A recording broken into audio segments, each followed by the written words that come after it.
제어장치 보도록 하겠습니다.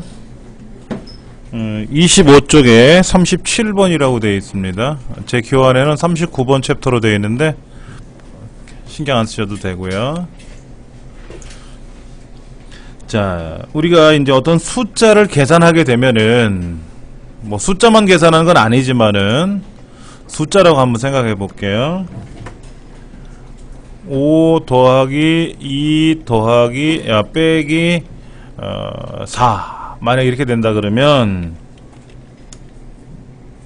5라는 데이터, 2라는 데이터, 4라는 데이터 더한다는 명령과 뺀다는 명령 이런 것들을 다 컴퓨터가 이제 분석을 해야 돼요. 그래서 실제 덧셈과 뺄셈이라는 이 명령은 연산에 의해서 계산을 할 거고, 그 다음에 이 더한다 뺀다라는 명령과 그 다음에 각종의 데이터들을 제어장치가 분석을 해줘야 돼요. 제어장치가 분석을 해야 돼요. 그러니까 모든 동작을 지시하고 제어하는 장치예요. 사람으로 말하면은 신경구조라고 볼 수도 있는 거죠, 뭐. 그래서 주기억장에서 읽어드린 명령어 여기서 말하는 명령어는 뭐예요? 얘를 더하고 빼가지고 계산하라는 거죠. 이거를 해독해서 해당하는 장치에게 신호를 보내요. 보내서 더할 건 더하고 뺄 거는 빼고 이런 작업을 해야 되겠죠. 그러면 이제 이거를 컴퓨터가 어떻게 하냐면은요, 첫째 뭐 프로그램 카운터 레지스터라든지 명령 레지스터라든지 명령 해독기라든지 이런 것들을 가지고 다 작업을 하게 되는데, 첫 번째 나오는 게 이제 프로그램 카운터 레지스터라고 되어 있잖아요. 이 프로그램 카운터도 레지스터예요. 자, 어떻게 들어가냐면은 5라는 데이터, 2라는 데이터, 그리고 더한다는 명령과 뺀다는 명령들을 각각의 저장 공간에다 다 저장을 해요. 따로. 그래 놓고 이제 계산할 명령어가 덧셈을 해야 될 거 아닙니까? 근데 덧셈을 바로 하는 게 아니라 지금 해야 될 명령이 뭔지 모르잖아요.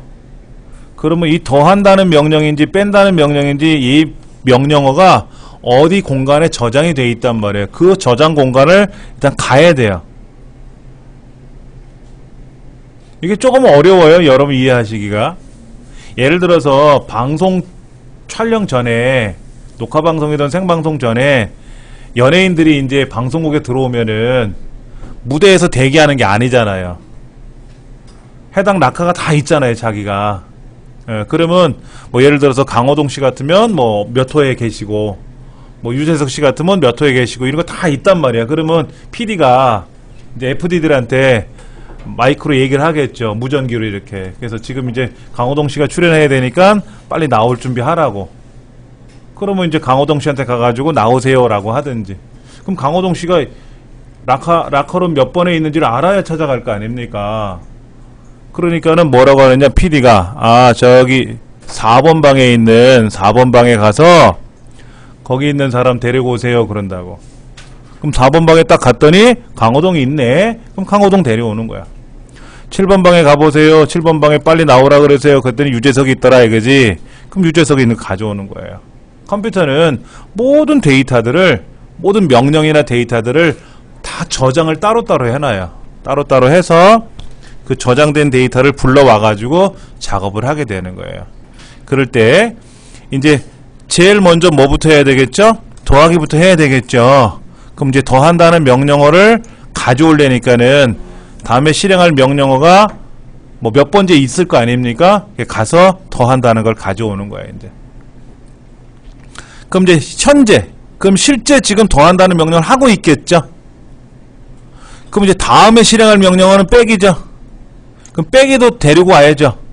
근데 빼기를 데려오는 게 아니라 뺄셈이라는 명령어가 어디에 있는지를 알아야 그 문을 열고 가져온다는 거죠. 예를 들어서 3번 낙하에 있는지 5번 낙하에 있는지 알아야 그 사람을 데려올 거 아닙니까? 그렇죠? 예, 그렇게. 그래서 현재 더한다는 명령어를 한대. 더한다는 명령을 하는데, 그럼 현재 실행 중인 명령어가 뭐예요? 덧셈이죠. 덧셈 할 겁니다. 그랬더니 덧셈이 뭐예요? 그러네. 덧셈이 뭐예요? 그러는 거야. 그럼 뭐라 그래? 명령 해독기가 덧셈이라는 거는 이렇게 하는 거야 라고 알려주는 거예요. 다 나눠서 하는 거야. 다 나눠서. 혼자서 다 북치고 장구치는 게 아니라 역할 분담이 다 나눠져 있어요. 그 다음에 이제 그렇게 해독된 명령에 따라서 더 하려면 O라는 데이터 가져와야 되고 E라는 데이터 가져와서 더하던 말던 해야 될 거 아닙니까? 이제 그런 것들을 부호기나 또 메모리 버퍼 레지스터에 의해서, 메모리 어드레스 레지스터에 의해서 다 데이터를 가져와서 더하고 빼고 하는 거예요. 근데 그 중에 요 위에 세 가지, 프로그램 카운터, 명령 레지스터, 디코더, 이 세 가지가 시험에 잘 나요. 꼭 기억을 하세요. 예.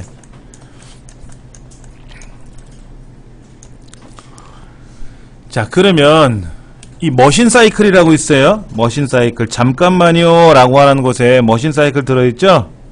이거 꼭 기억하셔야 돼요. 시험에 나오든 안 나오든 이건 반드시 아셔야 돼요. 정보처리 기능사, 정보처리 기사 시험에도 꼭 나오는 아주 중요한 내용인데요. 우리가 쉽게 말해서 5 더하기 2 빼기 4를 계산한다 그러면 제일 먼저 뭐를 합니까? 호출을 하죠. 더한다는 데이터 가져와라, 5라는 데이터 가져와라, 3이라는 데이터, 2라는 데이터를 가져와라, 뺄셈이라는 걸 가져와라 해서 다 호출을 해요. 호출해 놓고 더한다는 게 뭔지 뺀다는 게 뭔지를 분석을 하죠. 해독을 해봐야 될 거 아닙니까? 얘를 3분간 기름에다 튀기라고 하는 건지 볶으라고 하는 건지 여기 다 해독을 위해서. 그럼 해독이 됐으니까 이제 뭐 해야 돼? 실제로 실행을 해야죠. 실행할 거 아닙니까? 여기에서 5 더하기 2가 얼마? 7 되고 7에다 4 빼니까 3 되고 각각 실행하겠죠. 그럼 5 더하기 2를 했으니까 어떻게 됐어요? 답이 7이고 7에서 4를 뺐으니까 3이 될 거 아닙니까? 그때 내용들을 그때 저장을 하더라 이거지. 저장을 하더라. 요 네 단계에 의한 머신 사이클이라 그래요. 기계 사이클 꼭 기억을 하시기 바랍니다. 문제 보니까 제어 장치의 구성 요소가 아닌 거 됐는데 가산기는 실제로 더해주는 덧셈이에요. 덧셈기거든요. 그러니까 이거는 연산장치에 있는 애예요. 연산장치. 자, 머신 사이클 순서가 뭐라고 되어 있어요? 호출, 해독, 실행, 저장. 세 번째인가요? 예. 실제로 나왔던 문제고요. 자, 그 다음. 제어 장치가, 야, 이건 더하는 거란다. 얘는 빼라는 거라더라. 그럼 실제 더해야 되고 빼야 될 거 아닙니까? 그래서 제어 장치에 따라서 실제로 연산을 수행하는 장치가 바로 연산 장치인데, 우리가 흔히 말해서 연산 그러면 더하고 빼고 곱하고 나누고만 하는 산술 연산만 하는 건 아니에요. 논리 연산도 있어요.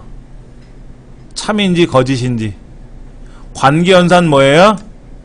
네가 나보다 큰지 작은지 같은지 다른지 이런 거. 그 다음에 이동이라는 거 있어요. 이동이라고 하는 건 쉬프트라 그래요. 쉬프트. 또 로테이트 작업도 해요. 로테이트. 쉬프트 밀어내는 거죠. 위로 밀어내기, 아래로 밀어내기. 이런 밀어내기를 하면은 곱셈이나 나눗셈을 하는 거예요. 이런 작업들을 합니다. 자, 한번 볼게요. 5와 2를 더했으니까 어떻게 되죠? 7이 되겠죠. 7이 될 거 아닙니까? 그래서 7을 실제로 계산해 주는 게 가산기예요. 가산기.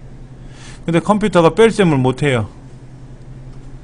뺄셈을 못해서 보수를 계산해. 보수 들어보셨어요 혹시? 보수라는 말?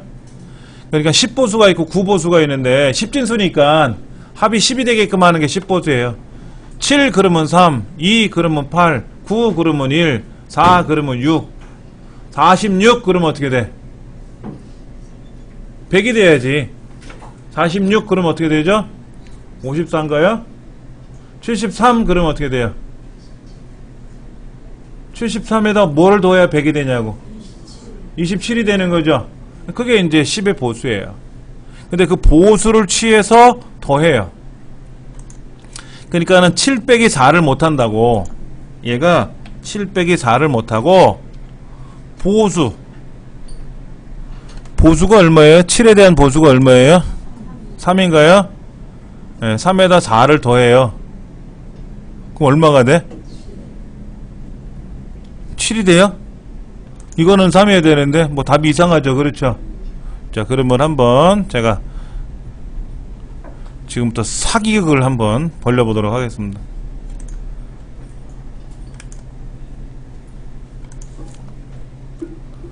자, 43에서 27을 빼야 되는데 이렇게 뺄셈을 못한다 그랬잖아요. 예. 그런데 43에다가 제가 아까 뭘 잘못했네요. 이 7 빼기 4가 아니라 이거는 7 더하기 6을 하는 거예요. 순서를 잘못했어요. 그럼 얘는 얼마죠? 3이 됐죠? 얘는 13이 되죠? 잠깐만. 여기는 이제 6이 되니까는 잘못 썼네. 는 13이 되죠. 그렇죠? 그때 요거를 하나 빼요. 빼면 3 맞아요. 예. 요거 한번 볼게요. 이걸 직접 계산 못하니까 여기다 27의 보수가 얼마예요? 73인가요? 얘를 더해. 그럼 여기 6인가요? 이건 얼마죠? 110 이렇게 올라가나요? 그럼 얘는 얼마죠? 볼래? 16이죠? 자리에 하나 올라간 거 얘를 빼버리면 맞죠? 사기 같아요? 이렇게 보수를 취해서 더하는 거예요. 그렇게 해서 요거는 이제 빼주니까 답이 딱 맞는 거죠. 그렇죠? 그래서 보수를 취해서 더한다 라고 하고, 그러면 5 더하기 2를 했으니까 중간에 7이 나왔고, 그럼 7을 기억을 하고 있어야 다음에 4를 뺄 거 아닙니까? 그럼 그때마다 결과를 기억을 해줘야 되는 애가 있거든요. 그게 뭐다? 어큐뮬레이터 레지스터예요. 어큐뮬레이터 레지스터. 우리말로 누산기라고 하고요. 예, 기억하셔야 되겠죠. 그 다음에 데이터 레지스터는 뭐 하는 거예요? 데이터를 기억하는 거예요. 데이터.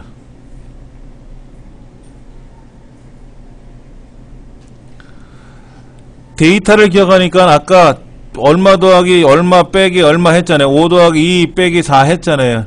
그러면 5라는 데이터, 2라는 데이터, 4라는 데이터를 기억시켜주는 게 누구다? 데이터 레지스터고. 그러면 덧셈이나 뺄셈은 누가 기억해요? 현재 실행 중인 명령어는 명령어 레지스터가 기억하고, 다음에 실행할 명령어를 기억하는 거는 다음에 실행할 명령어의 번지수를 기억하는 건 무슨 레지스터라 그랬어요? 프로그램 카운터라 그랬고요. 그렇죠? 그러니까 알고 계셔야 돼. 그 순서가 막 뒤죽박죽 섞이기도 하는데 헷갈려서.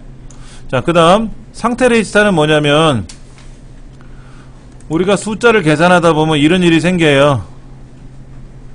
자, 실제로 우리가 수학에서 산수에서 3에서 7을 못 빼니까 어떻게 돼요? 요게 이제 3 되고 13에서 7, 13이 하나 내려오잖아요. 그렇죠? 13에서 7을 빼니까는 6이 되고, 이제 1 빌려줬으니까 4가 아닌 3만 남아서 3 빼기 2가 돼서 16이 된 거지 않습니까? 그럼 자리 올림이 아니라 자리 내림이었죠. 그런 자리 내림이라든지 거꾸로 얘를 더하라 그러면 3하고 7을 더하면 0이 되고 하나 올라가잖아요. 그런 자리 올림이라든지 그때마다 발생하는 값들이 있단 말이야. 그런 거를 기억하는 걸 상태 레지스터라 그래요. 우리는 덧셈이나 뺄셈 할 때 자릿수를 올려주고 자리를 내려주고 빌려주고 내려주고 다 했었어요. 그걸 사람의 머리로 다 한꺼번에 기억을 하지만 컴퓨터는 역할 분담이 다르다고. 값을 기억하는 건 데이터 레지스터고, 상태를 기억하는 건 상태 레지스터고, 다음에 실행할 명령어를 기억하는 거는 프로그램 카운터고, 현재 실행 중인 명령어를 기억하는 건 명령어 레지스터고, 그 명령어의 무슨 뜻인지를 기억하는 건 풀어내는 거는 해독기고, 이런 역할을 따로따로 하더라 이거지. 예. 인덱스 레지스터는 뭐 시험에 잘 안 나오더라고요. 가산기, 보수기, 누산기, 데이터 레지스터, 상태 레지스터 기억하시면 좋겠어요. 복잡해요. 그러니까 저희야 오랜 세월을 제가 제 삶의 반 이상을 컴퓨터랑 살았으니까 저는 이게 낯설지는 않겠지. 얘가 이쁘진 않아도. 그렇죠. 여러분 처음 봤으니까 헷갈리는 거죠. 처음 보니까. 자, 그 다음 주기억장치. 주기억장치 역할이 뭐라고 써있어요?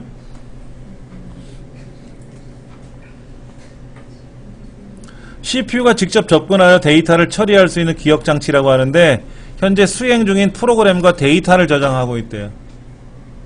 현재 수행되고 있는 프로그램 뭐가 있어요? 윈도우가 일단 수행됐죠. 그 다음에 조금 전에 제가 그림판 실행해놨잖아요. 그럼 그림판이라는 프로그램도 실행해놨고 메모장이라는 프로그램도 실행해놓고 제가 거기다 막 뭐 메모했잖아요. 이렇게 썼잖아요. 그림도 그렸잖아요. 이런 데이터가 저장되는 공간이 주기억장치다. 근데 이 주기억장치는 휘발성 메모리예요. 우리가 흔히 말하는 주기억장치가 종류가 여러 가지인데 제가 지금 말씀드린 주기억장치는 롬이 아니라 램을 말씀을 드리고 있거든요. 램 어디가 있냐? 요 위에 램이라는 걸 말씀드리는데 롬이라고 하는 거는 비휘발성 메모리고 램이라고 하는 거는 휘발성 메모리고 휘발성이다 비휘발성이다 라는 말은 뭐냐면 전원이 꺼졌을 때 지워지느냐 안 지워지느냐 하는 거예요. 컴퓨터를 껐다가 다시 켰더니 메모장이 그대로 나와. 좋죠? 그러면 좋잖아요. 그럼 메모장 실행 안 해도 되잖아. 그리고 필요 없으면 그때 내가 닫으면 되잖아요. 그렇죠? 그렇게 하는 것이 롬이에요. 롬. 그러니까는 입출력 시스템이나 이런 것들 우리 스마트폰에 보면은 스마트폰 프로그램을 스마트폰 배터리를 딱 빼는 순간 스마트 프로그램이 다 지워지면 안 되죠. 배터리를 다시 해서 파워를 키니까는 짠짜란 하라고 나타나지 않습니까? 나타나는 거죠. 그런데 스마트폰도 주기억장치가 있고 보조기억장치가 있단 말이에요. 근데 주기억장치는 마찬가지로 휘발성이고 보조기억장치는 비휘발성이에요. 여러분들 사용하시는 스마트폰은 몇 기가바이트짜리예요? 저는 16기가바이트짜리 옛날 제품이거든요. 그러면 얘는 파워를 꽉 누르고 있으면 이제 스마트폰이 짠 하고 켜질 거 아닙니까? 그때 보조기억장치에 들어있었던 안드로이드라는 프로그램이 쫙 뜨는 거예요. 그리고 그 보조 프로그램 안에 뭐가 들어있었냐면은 앱들을 깔아놨잖아요. 앱들 카메라 앱도 있고 그 다음에 뭐야 이 번호 이상한 전화 오면 알려주는 거 그런 것도 있고 교통 앱 이런 것도 다 깔려 있는 거죠. 그게 보조기억장치에 들어있는 거고.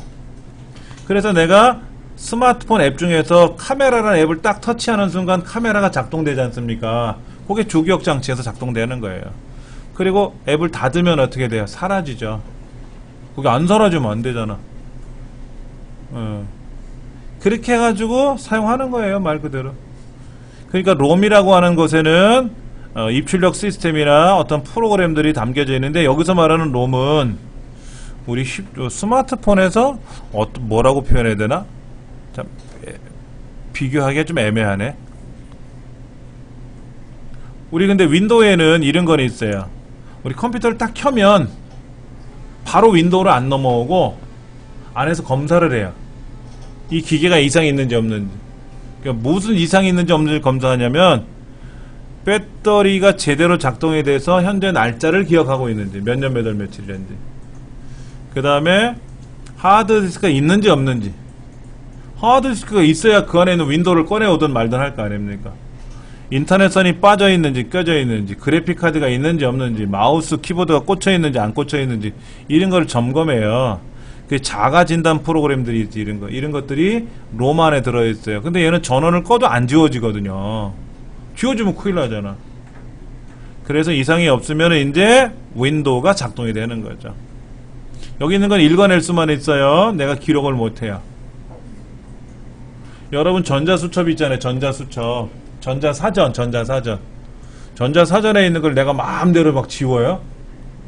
안 되지. 그런 것들은 다 롬에 들어있는 거예요. 그 다음에 우리 뭐라고 해야 되나? 그 mp3 플레이어 같은 경우에 MP3 플레이어가 작동되기 위한 기본 프로그램이 있잖아요. 그런 건 롬에 들어있어요. 그 다음에 거기에다가 내가 뭐로 이제 작동을 또 시키겠죠. 복사를 해서 넣기도 하지 않습니까? 그런 건 보조기억 장치에 들어가는 거. 자, 근데 롬은 종류가 많네요. 내비게이션으로 사용하는 기계다 그러면 아예 내비게이션 프로그램을 미리 딱 기록을 시켜놓은 롬이 있어. 그걸 마스크롬이라 그래. 이건 전자사전이야. 전자사전. 그럼 전자사전용으로 만든 롬이 있단 말이야. 그걸 마스크롬이라 그래요. 그냥 공장에서 아예 탁 생산돼서 나오는 거. 사용자가 못 건드려. 못 건드리는 거죠. 근데 이제 불편한 거예요. 야, 그거 좀 고치면 안 되냐? 처음엔 못 고쳤는데 사람의 이제 생각이 바뀌는 거죠. 고치면 좋겠다라고 하면 그래 고쳐라 이거지. 특수한 프로그램을 이용해서 고쳐라 이거지. 고쳐라. 그런데 한 번만 기록하는 거. 한 번만. 공CD 아시죠? 공CD. 비어있는 CD를 판매한단 말이야. 그러면 거기다 네로라는 프로그램을 이용해서 CD 굽는단 말이야. 한번 딱 구우면 끝나는 거야. 그런 거. 그걸 우리는 P롬 그래. 공CD에다가 내가 필요한 거 담으면 끝나거든. 그럼 그대로 보관해서 쓰면 되는 거죠. 그런 거. 그랬더니 하는 말이야. 야, 그러지 말고 지우고 쓰고 지우고 쓰면 안 되냐 이거야. 그래도 될 것 같은데. 그래서 만든 게 이제 EP롬인데, EP롬 자외선이라고 하는 장치를 이용해서 자외선을 쏘여주면 내용이 지워지고 또 뭐 하고 그러나 봐요. 근데 컴퓨터 안에다 자외선 발생기를 또 집어넣는 것도 그렇고 불편하니까는 야, 그러지 말고 컴퓨터는 전기 제품이니까 전기적으로 명령어를 주면 지워지고 쓰고 지워지고 쓰고 하면 얼마나 좋겠니. 그게 EP롬이에요. 이가 막 붙어요. 처음에는 마스크롬, P롬, EP롬, EEP롬 이렇게. 그래서 내용을 수정할 수도 있고. 예. 자, 그 다음에 램은 우리가 흔히 말하는 뭐 4GB 램, 뭐 2GB 램 이런 램이에요. 예.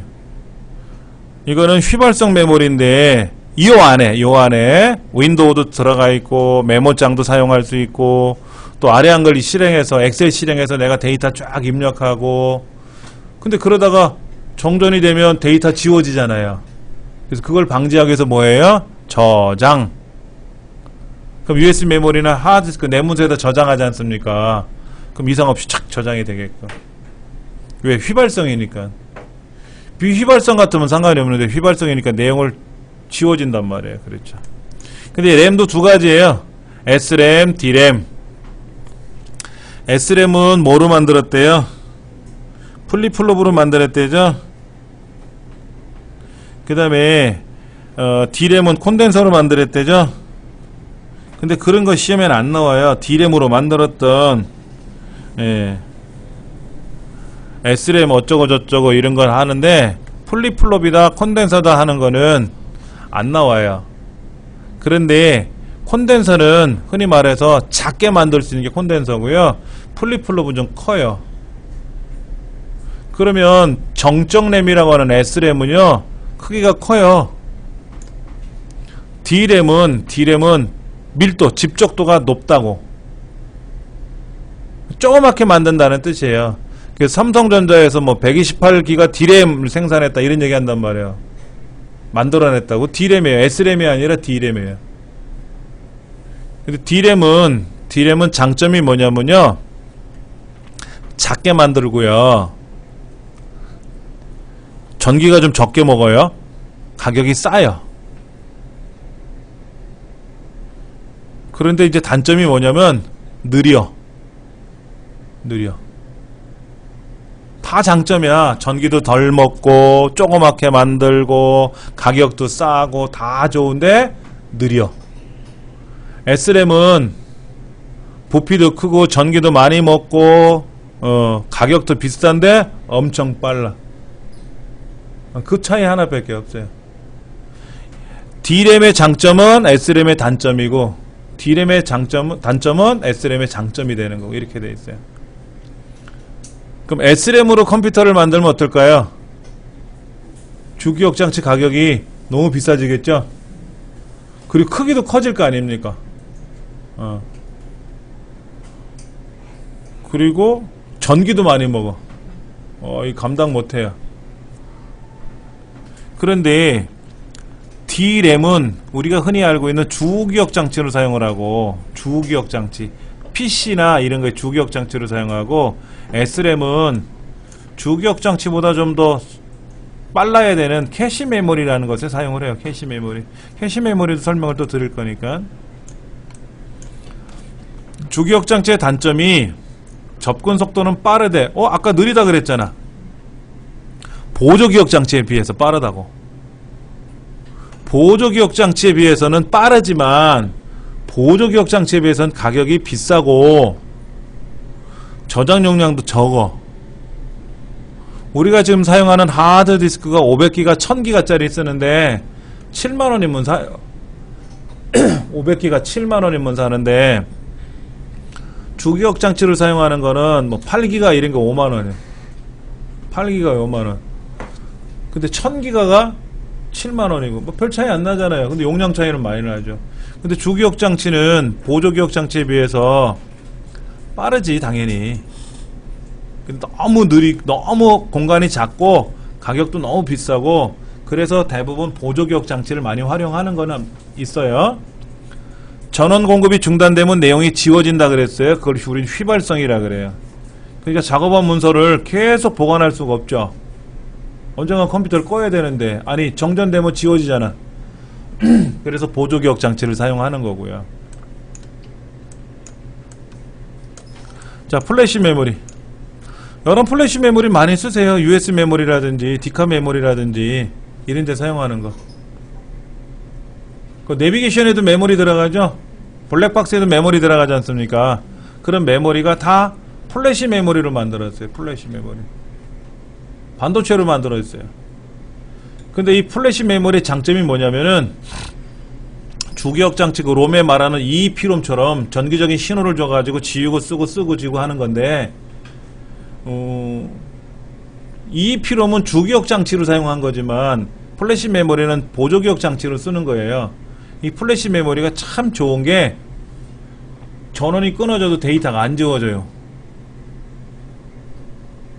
US 메모리에 있는 거는 컴퓨터에서 꽂아갖고 빼는 순간 파워가 나가는 거잖아요. 다 살아있단 말이야. 롬이라고 하는 거는 집어넣으려면 힘들잖아, 뭐를.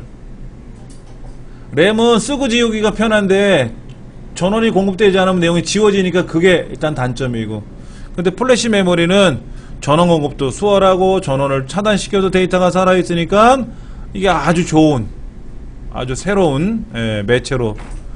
그래서 디카 메모리, mp3 플레이에 사용하는 메모리, 그 다음에 스마트폰에 들어가는 메모리, 우리가 아까 스마트폰에 32GB 짜리 씁니다 라고 하셨던 분이 있는데, 그 32GB도 다 플래시 메모리에 쓰는 거예요.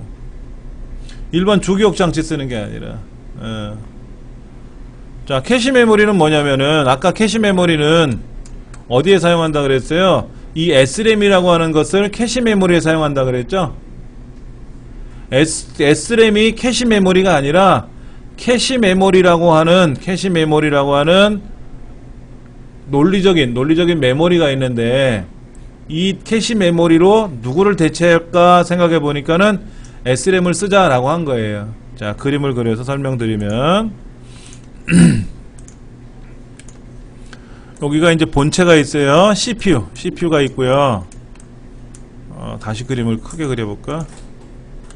우리 이제 메인보드가 이렇게 생겼는데, 여기 CPU가 있고요. 메모리가 이렇게 있어요. 메모리 연결되는 부분 이렇게 있는데, 여기가 CPU예요. 여기가 CPU고 이게 메인 메모리예요. 메인 메모리. 그러면 아까 5 더하기 3이 얼마니, 5 더하기 2가 얼마니, 빼기 4가 얼마니 물으면 CPU 내에서 그걸 계산하는 거예요. CPU 내에서 계산을 다 하고 나서 최종적인 결과 3을 주기억 장치로 착 전달을 해줘야지. 그래 화면에 3하고 뜰 거 아닙니까?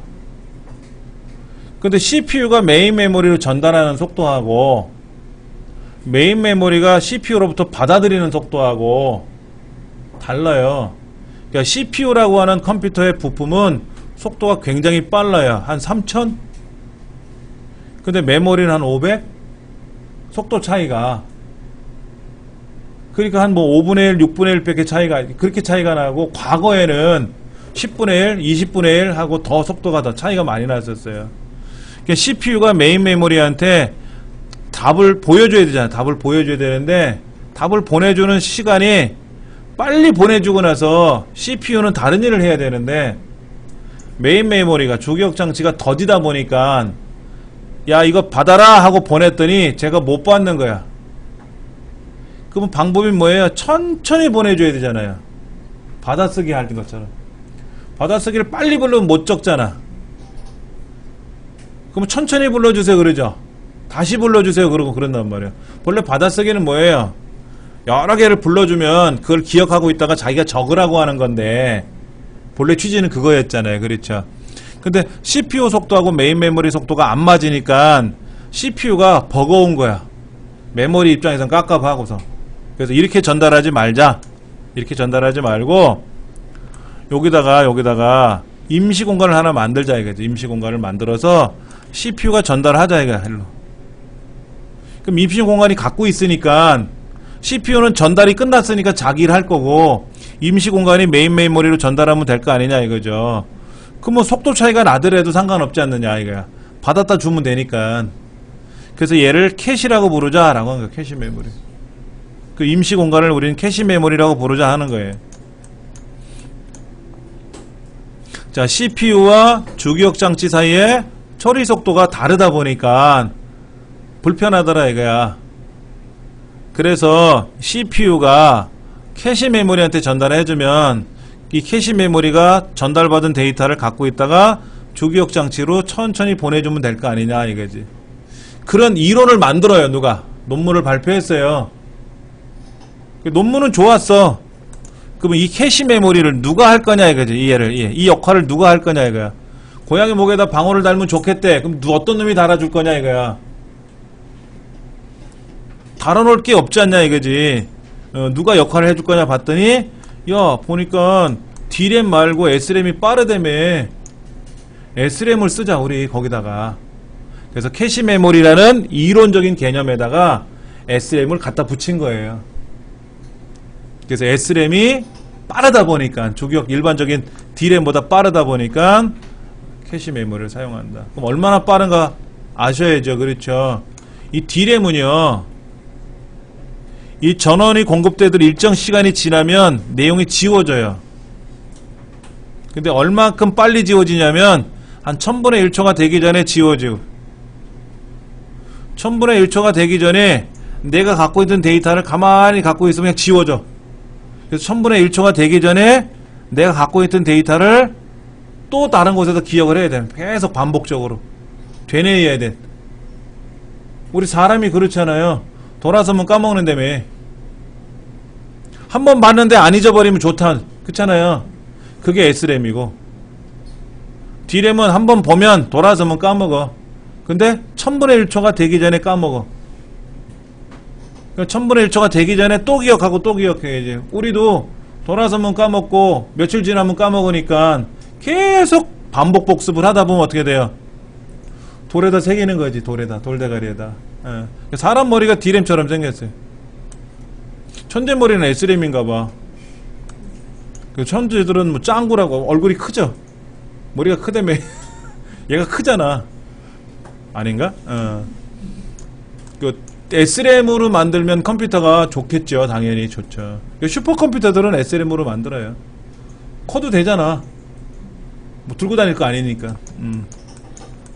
근데 가상 메모리라는 게 있어요. 가상 메모리. 가상 메모리면은 보조기억 장치 일부를 주기억 장치처럼 사용하는 거예요. 우리 컴퓨터가 아까 500기가라 그랬죠.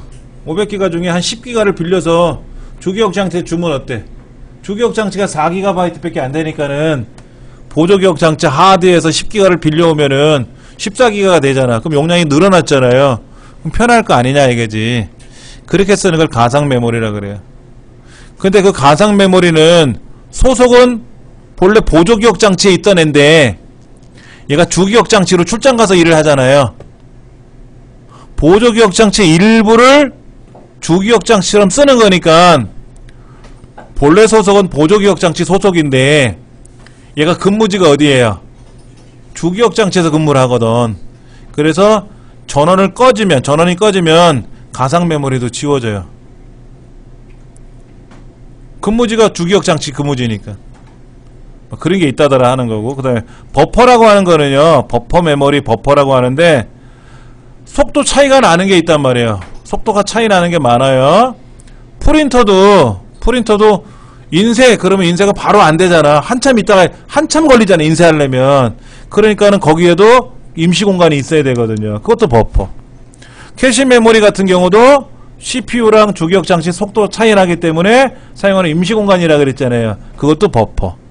다 버퍼라 그래요. 그걸 통틀어서 다 버퍼 메모리 그래. 그러니까 버퍼링스라고 옛날에 그 개그 코너에도 있었잖아요. 저쪽에 있는 영상이 이쪽으로 와야 되는데 오는 게 느리니까 어떻게 돼요? 저쪽 영상이 오다 말고 끊기잖아, 이렇게. 그러면 막 개그맨들이 막 노래하다가 이렇게 멈추는 표정 같은 거 짓지 않습니까? 예, 버퍼링 이런 거예요. 그러니까 버퍼가 강해야 돼. 컴퓨터는 버퍼가 좋아야 빨리빨리 일을 하는 거예요. 우리 옛말에 그러잖아. 머리 나쁘면 손발이 고생한다고. 근데 컴퓨터에서는 버퍼가 나쁘면 입출력 장치가 고생해. 예, 버퍼가 나쁘면. 그 다음에 이제 연관 메모리라고 하는 게 있죠. 연관 메모리. 근데 컴퓨터는 다 어떻게 됐어요? 데이터를 어떻게 해요? 주소로 기억한다 그랬죠. 주소. 아까 5와 2를 더하고 4를 뺀다 그러면 5대 2, 4 뭐 더한다 뺀다라는 걸 다 컴퓨터에다 저장해 놓는다 그랬잖아요. 그래서 그걸 번지수에서 가져온다 그랬잖아요. 그런데 이 연상 메모리는 데이터를 기억을 시킬 때 번지수에다 기억시키는 게 아니라 그 데이터 자체를 기억하는 거예요. 강호동 그럼 뭐예요? 아, 뚱뚱하네. 뭐 돼지, 삼겹살 이렇게 연상되는 것처럼 그렇게 하자 이거지. 기미의 그 물광 뭐 이렇게 나오잖아요. 그렇죠? 그런 식으로 하는 거다. 하는 게 있다라는 거 기억하세요. 예. 자, 보조기억 장치. 거기 있는 문제들은 여러분 한번 보시면 돼요. 어렵지 않을 테니까는요.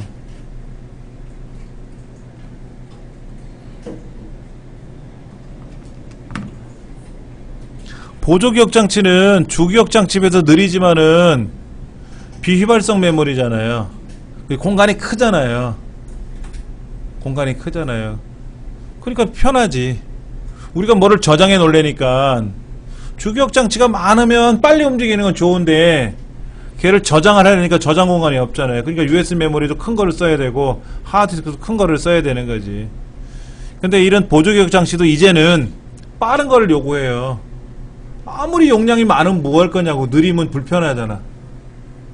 아래 한글을 실행시켰더니 보조기억 장치가 느려가지고 아래 한글이 주기억 장치로 와야 되잖아. 보조기억 장치에 있던 애가 주기억 장치로 와야 될 거 아닙니까? 그 오는데 오래 걸리면 실행이 느려질 거 아닙니까? 그러니까 이제는 빠른 보조기억 장치를 요구하더라.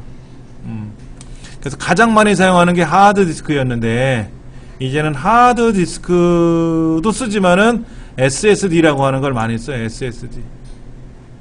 SSD는 플래시 메모리로 만들어 있어요.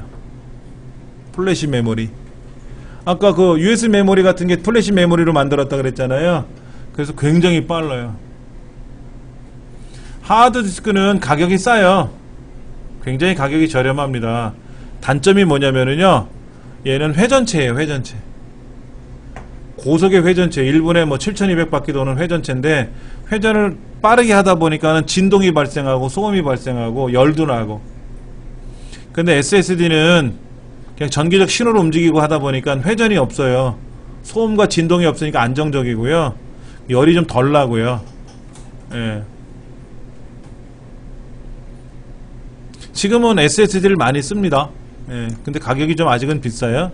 CD롬 뭔지 아시죠? CD롬의 용량이 우리가 음성을 저장하면 약 74분, 80분을 저장한다 그러거든요. 근데 그 안에는 고화질의 영상이 못 들어가니까 고화질의 영상을 담으려니까는 CD 한 6장, 7장씩 다 남아서 담아야 되더라 이거지. 우리가 가정에서 보는 텔레비전 영상처럼 화질이 좋은 거를 담으려면 CD 한 장에는 한 10분밖에 영상이 안 들어가요.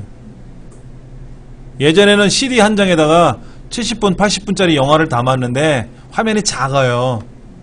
근데 가면 갈수록 화질이 좋은 거를 요구하잖아요. 그러니까 그렇게 화질이 좋은 걸 하다 보니까 CD롬 갖고는 역부족이고, 여러 개 해서 1편, 2편, 3편, 4편 해서 뭐 7편까지 만들어서 계속 뺐다 꼈다 하려니까 힘들잖아요. 그러니까 용량 큰 CD를 만들자. 그게 DVD죠. DVD는 CD하고 똑같이 생겼는데 안에 있는 그 파장이 좀 달라요. 레이저 파장이 달라서 많은 양을 저장할 수가 있고요. 근데 그러다 보니까 더 고화질, 풀 HD 영상을, 고화질 영상을 담기 위해서 블루레이 디스크라고 하는 걸 또 만들었어요. 블루레이 디스크로 만들면은 25기가에서 100기가 이상의 데이터를 저장할 수가 있는, 굉장히 용량이 큰 거겠죠. 그렇죠? 우리 강의실에 있는 거는 DVD 장치예요. DVD를 읽고 쓰고 다 하는 거예요. 요즘은 CD롬 드라이브 안 나와요. 생산 안 합니다. DVD는 CD를 인식하거든요. 다. 블루레이 디스크는 CD, DVD를 다 인식하고요.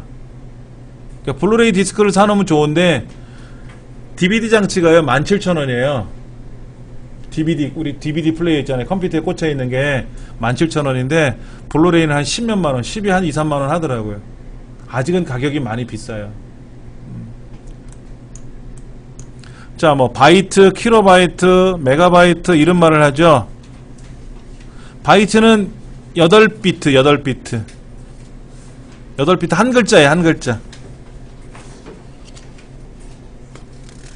한 글자. 그런 1024글자가 모이면 1kg. 2의 10승이라 그래. 2의 10승. 그 다음에 2의 20승이 1메가, 2의 30승이 기가, 2의 40승이 테라, 그 다음에 페타, 에타. 근데 현재 우리가 쓰는 건 테라까지 쓰잖아요. 테라. 2테라바이트, 3테라바이트 하드. 그 다음에 이제 밀리세컨드. 밀리세컨드는 1초에 1000분의 1이니까 10의 마이너스 3승. 1000분의 1초. 마이크로세컨드 100만분의 1초. 나노 10억분의 1초. 피코, fem토, 아토. 예. 현재 나노라고 하는 개념은 많이 나오죠. 나노 공정, 무슨 뭐 나노 산업 이런 거, 나노 공학 이런 거 나오거든요. 은나노 이런 거. 은을 10억분의 1로 쪼개 가지고 스테인리스 강판에다가 바르는 거예요. 은을 세공업자가 와서 은을 녹여가지고 스테인리스 덕지덕지 붙이는 게 아니라 스테인리스 철판 위에다가 10억분의 1mm로 잘게 짜게 가지고 은을 코팅하는 거예요. 그게 은나노 코팅입니다. 떨어지지 않게끔, 솔로 비벼도 안 떨어지게끔 그런 과학적인 어떤 기능을 이용해서 하는 거죠. 그런데 그러면 스테인리스보다 더 강하고, 그 다음에 그 세척도 잘 되고, 뭐 황토나노 이런 건 뭐예요? 황토 성분을 잘게 쪼개가지고 러닝이나 속옷, 양말 같은 데다 입히는 거예요. 그 황토가 몸에 좋다고 하니까. 그랬더니 한참 유행할 때는 황토 나노가 아니라 황토 물들이는 것을 팔아먹더라고. 그래서 땀나면 막 흙이 막 몸에 묻어요. 예. 빨면 큰일 납니다. 뭐 흙탕물 돼요. 본래 황토 나노는 물에 빨아도 이상이 없는 겁니다. 그 짝퉁이죠, 짝퉁. 나노라는 건 미세하게 작은 거예요. 나노보다 더한 게 이제 피코, fem토, 아토 이렇게 간다 이거죠. 요런 단위도 시험에 내요.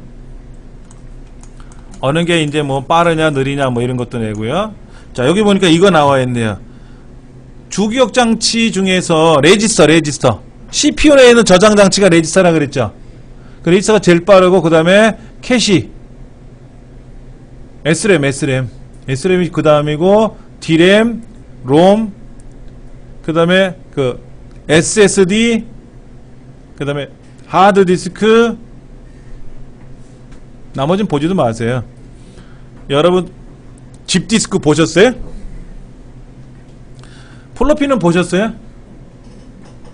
플로피 사용해 보셨습니까? 한동안 우리 많이 사용을 했었죠. 우리 센터에서 다 플로피로 수업을 하고 그랬었는데, 전기 테이프는 못 보셨잖아. 영상이 필름처럼 생긴 거. 영상이 필름처럼 통으로 말아서 쓰는 거.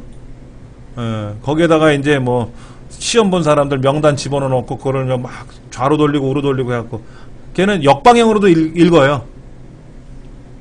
그러니까 테이프가 한쪽 방향으로 돌면서 재생이 되잖아요. 근데 얘는 뒤로 돌리면서도 데이터를 읽고 할 수 있어요. 앞뒤로. 근데 자기 테이프는 컴퓨터 장치 중에서 제일 느려요. 그러니까 많은 양을 한꺼번에 보관해 둘 때 쓰는 건데요. 컴퓨터 초창기에는요, 그 마그네틱 디스크라고 있었어요. 하드 디스크의 전신. 그게 양동이만한, 양동이 전축판만한 크기로 양동이 이렇게 물 길어오는 거 있잖아요. 높이가 한 4, 50cm 정도 되는 그런 거로 가격은 뭐 5천만원 1억씩 했는데요. 거기 저장되는 공간이 2MB, 5MB 막 이랬었어요. 지금은 뭐 엄청나겠지만, 그리고 하드디스크도 우리나라에 처음 시판될 때 20MB, 20기가도 아니고, 요즘은 USB 메모리가 128GB가 쓰는데 256GB를 쓰는 판인데, 그때는 그랬어요. 그러니까는 그런 건 역사 속에 일어난 일들이니까 기억하기도 싫고, 시험에 내기도 그렇고, 그러니까 레지스터, SRAM, DRAM 뭐 이런 정도만 기억하시면 될 것 같아요. 문제 보니까 빠른 거에서 느린 거, 뭐 고속에서 저속으로, 저속에서 고속으로 묻는 거 나오죠? 그런 건 여러분들이 충분히 푸실 수 있을 것 같아요. 화면 장치. 우리 강의실 컴퓨터는 뭐예요? 액정인가요? LED인가요? 자, 브라운관 뭔지 아시죠? 그걸 우리 CRT라 그래요. CRT. 음곡선관. 지금은 생산도 안 하죠. 가정에서 보기도 어렵죠. 없죠. 저쪽 건너편 강의실에 한 대 갖다 놨어요. 제가 예전에 쓰던 거. 그리고 용산 전자상가에 가서 19인치 브라운관 모니터를 하나 샀어요. 3만원 주고. 들고 오는데 죽는 줄 알았습니다. 그래갖고 몇 년을 잘 쓰다가 보물상에다 갖다 줬더니 1,000원 줍디다. 1,000원. 1,000원 주니 다행이지. 그나마. 그거 안 줘봐.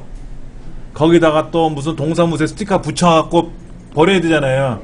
그 1,000원 받았어요. 예. 브라운관은 뭐 그렇고, LCD는 유리장이 유리판이 2개가 있는데 그 안에다가 전류를 흘려가지고 글자가 보이게끔 하는 거예요. 그 다음에 PDP는 그 네온사인 원리를 이용해서 알곤가스, 네온가스를 집어넣어갖고 굉장히 빠르고 밝게 빛나게끔 하는 그런 장치인데요. 전기요금이 너무 많이 나와요. 그래서 이 플라즈마 디스플레이 패널이라고 하는데, 플라즈마 디스플레이 패널이라고 하는 이 PDP는 이젠 생산 안 합니다. PDP는 생산을 안 해요. 이거를 생산해서 판매를 하면 전기료 감당을 못 합니다. 하루에 2시간씩 드라마 봤다. 그럼 한 달에 한 30만원 나와요. 그 옛날에는 저기 뭐야, 찜질방에 가면 휴게실에 큰 텔레비전 있었잖아요. 지금은 그게 다 LED나 LCD를 쓰지만 초창기에는 PDP를 썼거든요. 자주 끄. 안 보면 막 자주 끈다고. 왜? 전기요금을 감당을 못하니까. 그러다 지금은 이제 액정이 LCD나 LED를 쓰니까 안 보던 말든 틀어놓고 그러죠. 혼 좀 나야 돼요. 자, LED는 뭐예요? 여기 OLED는 전류가 흐르면 스스로 빛을 낸대요. 여러분 LED 전구라고 들어보시죠. LED 전구. 우리 모니터도 거기 앞에 파란색 불빛이 나오잖아요. 거기에 LED 전구가 들어있어요. 스마트폰도 문자가 오거나 이렇게 되면 여기에 이 앞부분에 뭐가 파란 불빛이 뜨지 않습니까? 거기에 꼬마 전구가 들어가요. 꼬마 전구. 근데 이 꼬마 전구 LED가 나온 지는 오래됐어요. 과거에는 컸고 지금은 작은 것 뿐인데, 이런 꼬마 전구를 LED 이 발광 다이오드라 그래요. 빛을 내는 전구를 텔레비전 안에다가 쭉 붙인 거예요. 안에다가. 바늘로 콕콕 찍어 놓은 거 크기만큼 붙여 놓은 거예요. 그래서 전류를 보내면 빛이 나. 전파에 따라서. 그래서 영상이 보이는 거예요. 그러니까 선명하죠, LED가. 예.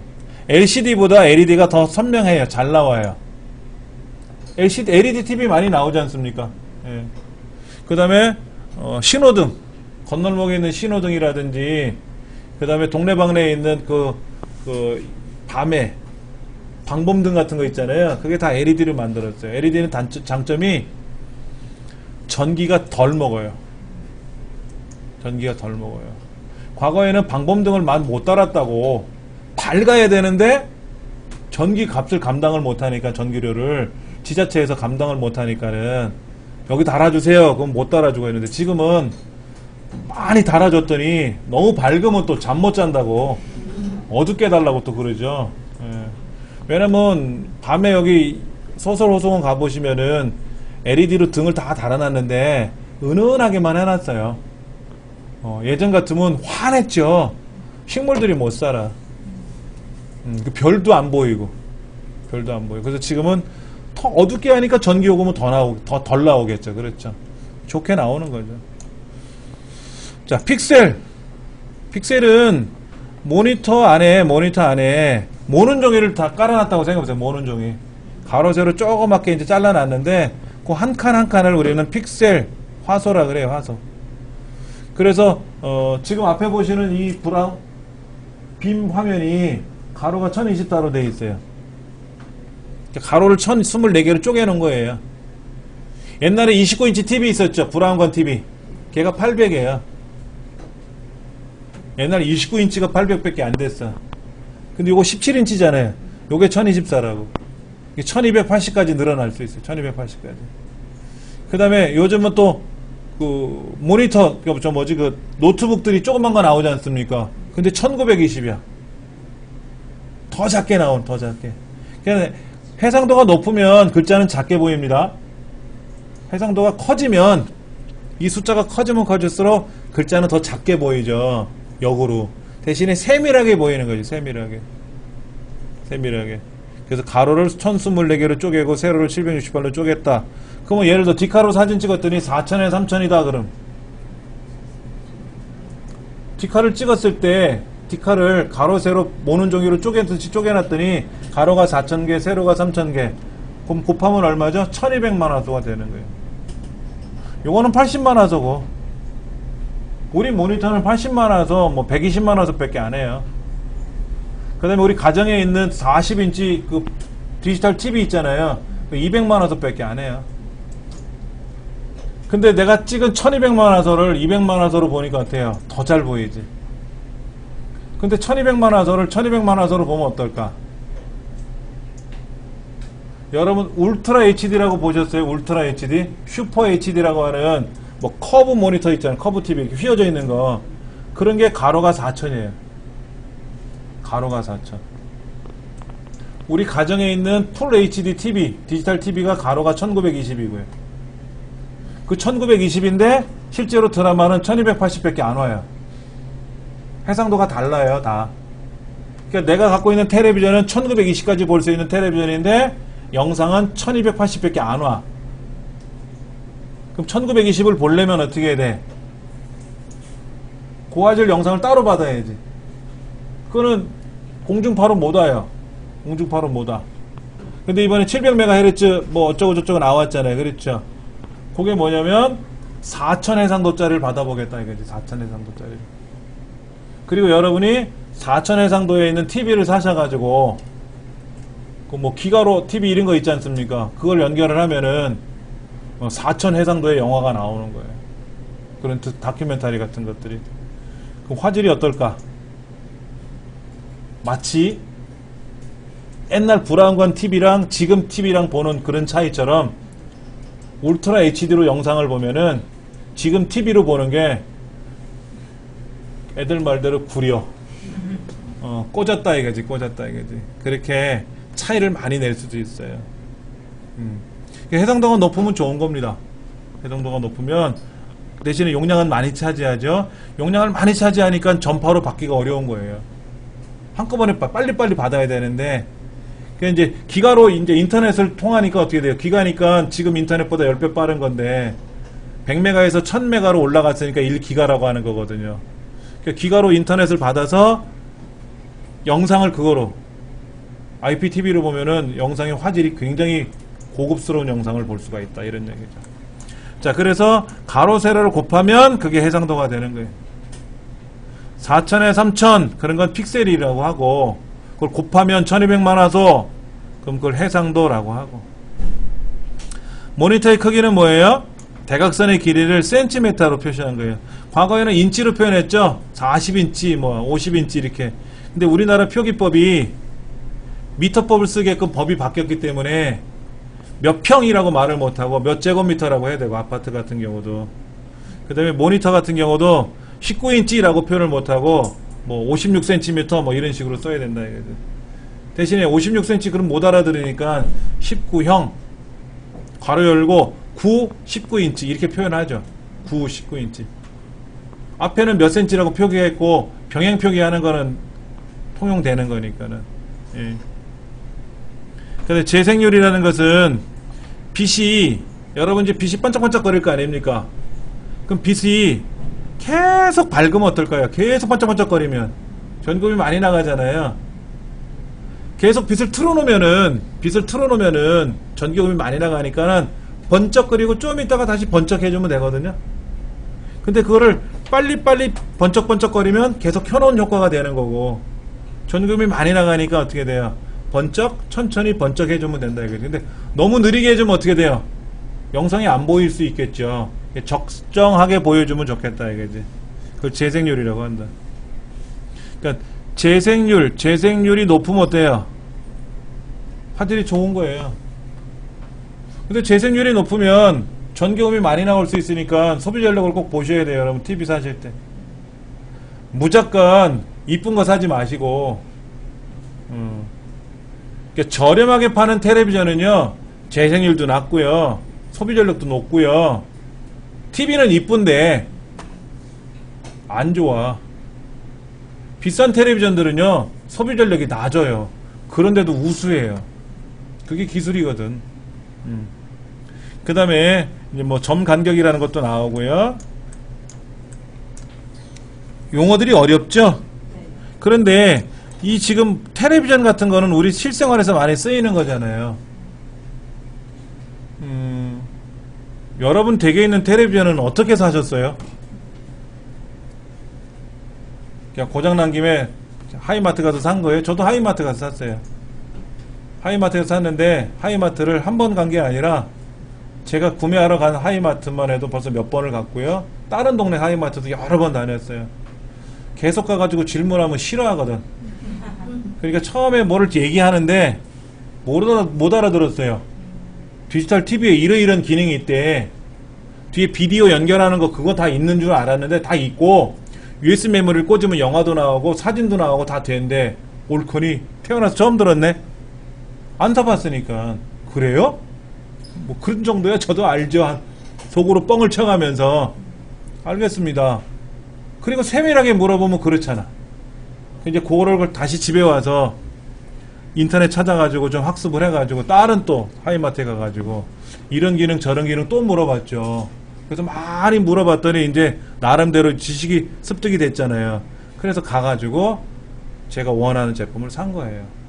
할인 좀 해가지고 막 아는 척하면 할인해줘요. 어리숙한 것 같으면 제가 다 부르고요. 좀 아는 척하고 막 그러면 깎아주더라고. 다 뭐 2, 3만원에도 깎아주잖아요. 그렇죠. 그래갖고 그 노하우를 제가 아는 사람한테 얘기해줬더니 그 사람은 저보다 더 싸게 깎아갖고 샀더라고. 그 다음날 알려줬더니. 예. 그게 참 재밌는 거예요. 저는 직업이 알려주는 게 직업이니까요. 근데 굉장히 용어들이 많아요. TV 하나 살라 그러면 해상도도 봐야죠. 크기도 봐야죠. 그 다음에 거기에 있는 재생률도 봐야죠. 그 다음에 거기에 있는 동작 주파수도 봐야죠. 뭐도 봐야죠. 그 다음에 뒤에 백패널이라고 하죠. 연결하는 거 있잖아요. 연결하는 거. TV를 뭐 컴퓨터 본체에서 연결할 수도 있고 오디오로 연결을 해야 되고 또 홈시어터랑 연결해야 되고 외부 스피커로 연결하고 입력받고 출력하고 이런 것들이 뒤에 많이 있으면 비싸고, 그게 없으면, 적으면 적을수록 가격은 내려가요. 근데 저는 처음에 살 때 요런 게 필요하고 어느 정도의 입력 출력 장치가 있어야 되겠다는 걸 감안해서 산 거거든요. 근데 모르시는 분들은 굉장히 비싼 텔레비전을 샀는데 뒤에 있는 백패널 기능을 안 써요. 아깝죠. 그럼 백패널 기능이 아주 작게 돼 있는 저렴한 제품도 나와 있단 말이에요. 그러면 그런 거 사면 몇십만 원씩 몇백만 원 싸질 수 있거든요, 고가들은. 그렇게 해서 저는 이제 물건을 샀죠. 컴퓨터 공부하면서 많이 알게 됐어요, 사실은. 자, 인터럽트 좀 볼게요.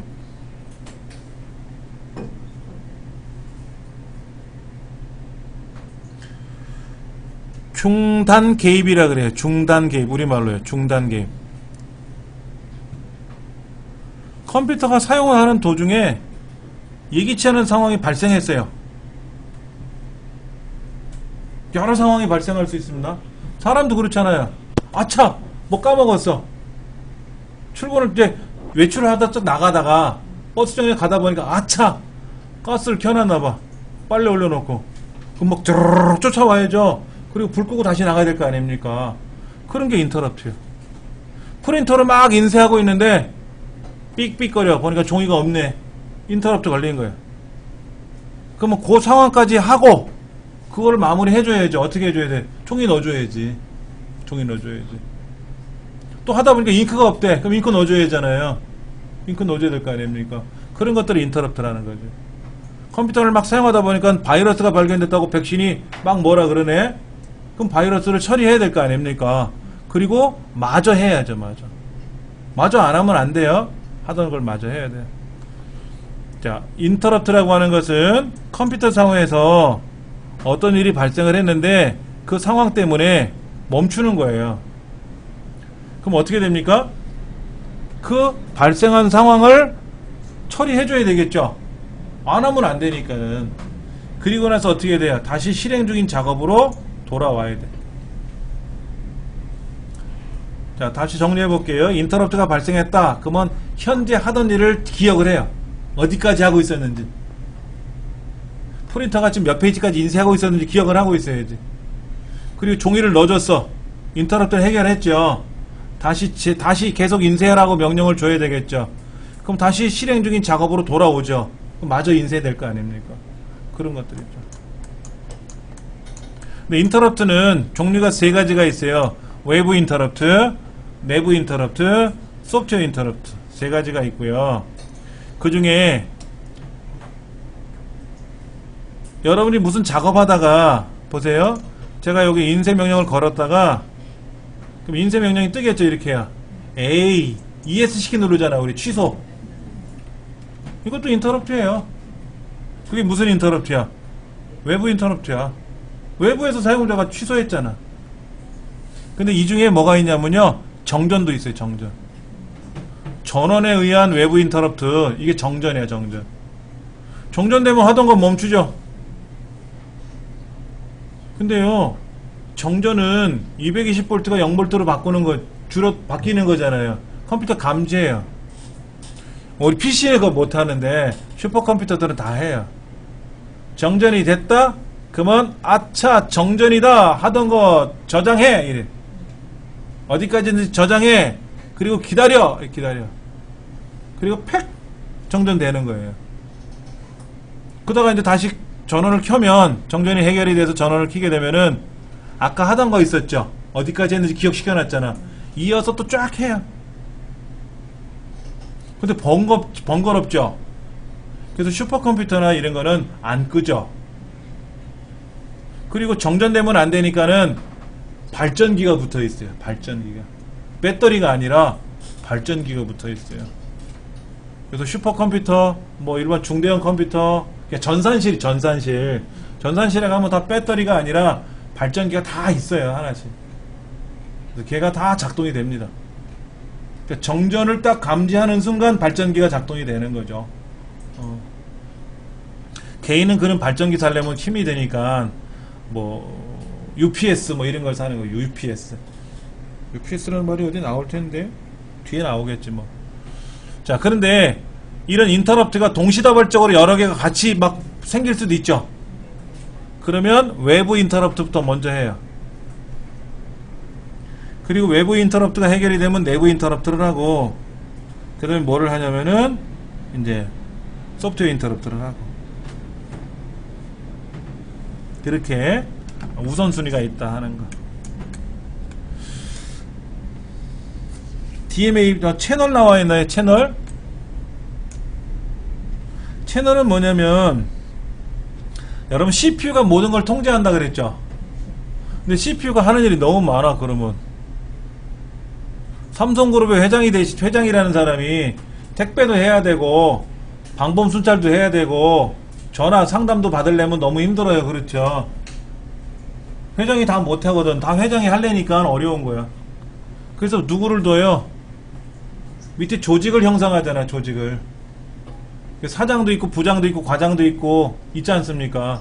그래서 이 주변 장치를 전담해야 되는데, 하드디스크를 관리하는 장치가 있어야 되는데, CPU가 그것까지 다 담당하고 하려면, CPU는 빠르고 하드는 느린데 그것까지 다 전담하려면 너무 어려워. 그래서 하드디스크 같은 경우에는 네가 관리해라 하고 누를 하나 줘. 관리자를 하나, 중간 관리자를 주는데, 그런 걸 채널이라고 부른다. 이거 채널. 하드디스크, 키보드, 마우스 이런 것들은 CPU가 직접 통제하지 않고 채널이라는 게 해요. 채널이. 그 메인보드 안에 다 그런 회로들이 있어서 걔가 알아서 하더라. 이거죠. 예. 복사, 붙여넣기 이런 거 있지 않습니까? 이거 CPU가 다 안 해요. 그럼 CPU는 뭐 할까? 할 거 많아. 우리가 몰라서 할 게 많아. 예. 그래서 채널이라고 하는 것은 속도가 빠른, 느린, 즉 지들끼리 봤을 때는 빠르고 느릴 수 있겠지만 CPU보다 다 느리죠. 그렇죠. 하여튼 그런 입출력 장치들을, 보조기억 장치들을 관리해주는 장치다. 통제하는 장치다. 이게 보시면 돼요. 채널. 그 다음에 DMA. 예를 들어서 우리가 하드디스크에 있는 거를 불러와야죠. 내가 저장 그러면 어떻게 돼요? 보조기억 장치로 들어가는 거죠. 제가 이렇게 지금 메모장에서 작업한 거를 저장 누르면 이게 어디에 저장되는 거예요? 보조기억 장치에 저장되는 거지 않습니까? 응답이 없으셔. 맞죠? 그렇죠? 예. 조기억 장치에다가 계속 두기가 어렵잖아요. 정전되면 안 되니까는. 그래서 이 데이터를 보조기억 장치에다 보관해 주는 거를 우리는 저장 명령이라 그래요. 그런데 이런 저장 명령을 할 때도 CPU가 관여를 해야 되면 어떻게 돼요? CPU가 너무 힘들어. 그래서 내가 저장 또는 열기 이런 거 할 거 아닙니까? 열기, 불러오기 같은 거 할 때는 니들끼리 알아서 해 라고 한단 말이야. 그걸 DMA라 그래. DMA. 채널도 알아서 니들끼리 알아서 관리해 이런 거죠. 택배 업무는 택배 업무에다 맡겨놓고 거기에 있는 사장이 알아서 관리시킬 거 아닙니까? 그거를 삼성에 있는 그룹 회장이 알아서 할 일이 아니잖아. 그걸 자기가 어떻게 담당해 다. 예. 그런 게 있다더라 하는 거.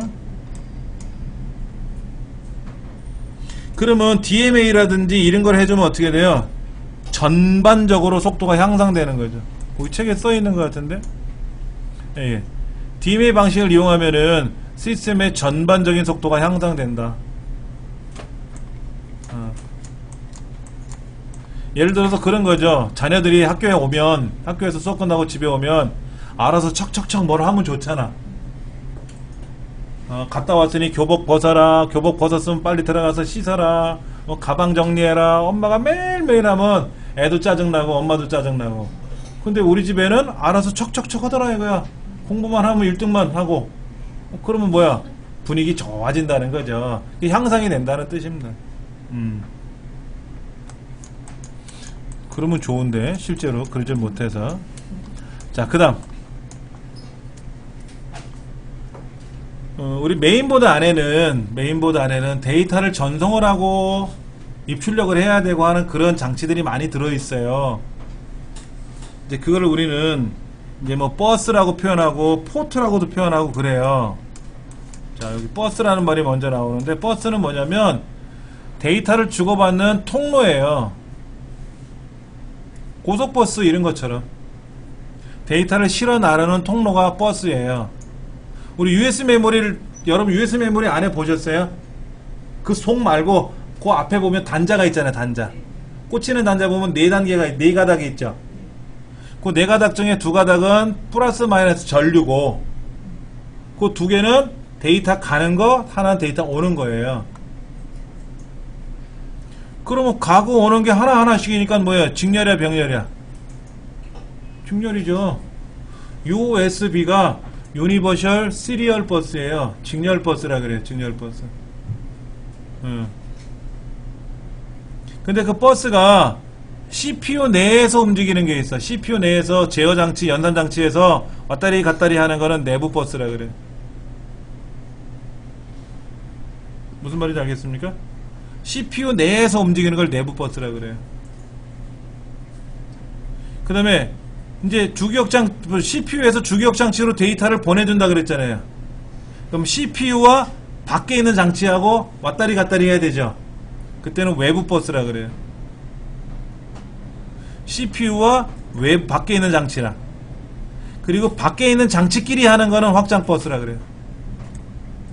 US 메모리하고 하드 디스크로, 즉 US 메모리 꽂아가지고 거기 있는 걸 복사해서 내 문서로 붙여넣기 하지 않습니까? 그건 확장 버스로 움직이는 거예요.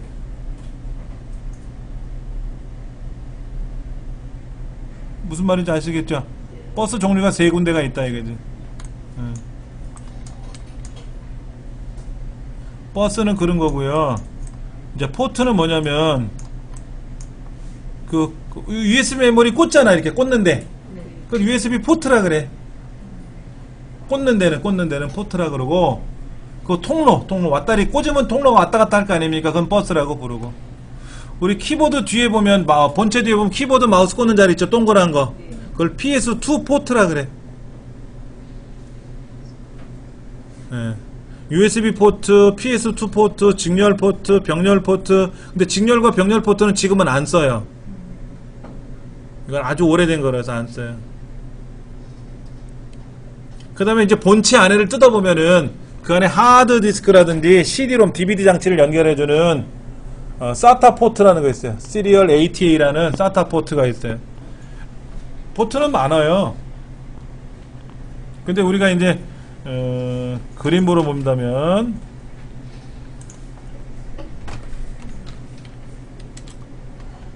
우리 이제 정비 자료실에 가보면 그런 자료가 있을 텐데, 여기 있네요. 여기 요렇게 이런 거를, 이게 PS2고, 이게 직렬 포트고, 이게 병렬 포트고, 이게 이제 모니터를 여기가 RGB 포트고, USB 포트고, 통신 포트고, 이거는 뭐야? 오디오 포트고, 오디오. 이거 이게 뭐야? 스피커, 마이크 꽂는 데가 있지 않습니까? 이거 다 포트라 그래요. 안에랑 밖에랑 들락날락거리게끔 하는 거. 마이크도 꽂아야 뭐 마이크 소리가 들어가든 할 거 아닙니까? 그런 걸 포트라고 하고, 그 포트가 이제 안에서, 내부에서 포트를 통해 갖고 움직일 거 아닙니까? 움직이는 통로는 버스라고 부르고. 예. 메인보드 그림을 잠깐 한번 보여드릴게요. 우리 컴퓨터 상에 보면은 메인보드 그림이 좀 나와 있는데, 요거까지만 하고 쉬는 시간 가질 겁니다. 자, 메인보드 그림을 한번 좀 볼게요. 여기 메인보드 그림이 요렇게 있는데, 자, 메인보드를 제가 한번 클릭해서 볼게요.